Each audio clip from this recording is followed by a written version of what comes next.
So the child trafficking rings, the satanic ritual abuse, it goes right up to high-profile figures, people in positions of power, and government organisations, doesn't it, Fiona? Absolutely, absolutely. It goes all the way to the top. What if I do like what Detective James Rothstein of the New York Police Department says. He was appointed to the first task force that investigated VIP child sex trafficking, and he found it went all the way up to the White House. And indeed, former President Richard Nixon was one of my abusers when I was a very young child and about 6, and he, found it went all the way up to the White House, and he found and that the CIA were involved in it, and the FBI's job was to cover it all up.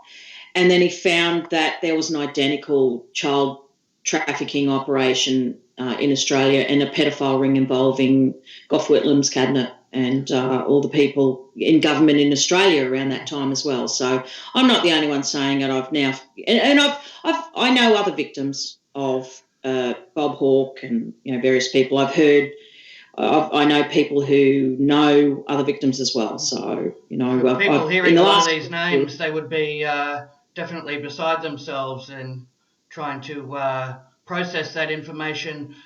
And when you have Freemasons, secret societies, they've taken an oath. So they're not going to reveal any information that is going to incriminate their brethren. That's not how it's structured. But also within some of those organisations, you do get people who have no concept of what's going on. So in the Freemasons, there are people who are in the Freemasons who think it's just going to further their business prospects and their careers. They don't understand that up the top, these people are Luciferian pedophiles that ritually murder human beings. It's only once you get up to the 32nd degree and 33rd degree you start to hear more of the Luciferian teachings.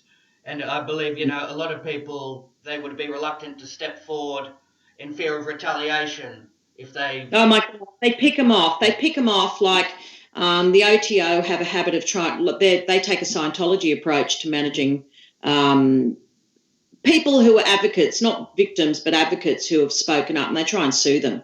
And they use their, contacts to try and get convictions on people just for liking something on a Facebook page. And, they illegally used the court system against Raina Michelson when she came out many years ago in 2005, Young Australian of the Year 2005 for community services. And the court that, were used against her didn't even have jurisdiction over her at the time, but she was worried about losing her psychology registration. Of course, they had that absolute bush pig,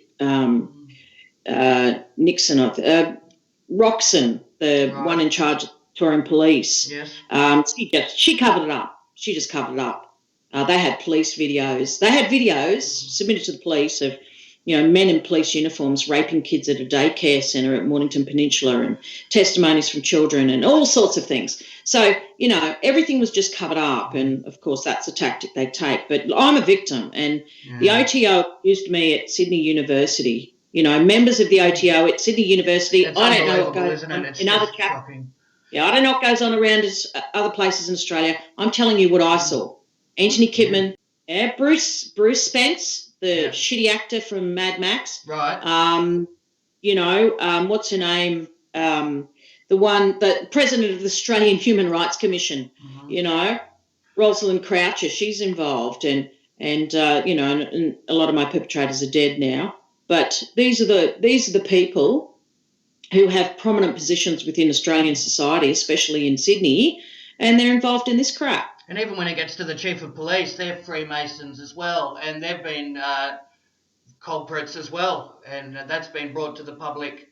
It goes right to the top, and these power structures, a lot of it that's been revealed, they like to have something incriminating on someone once they reach a level of power, so they have leverage over them.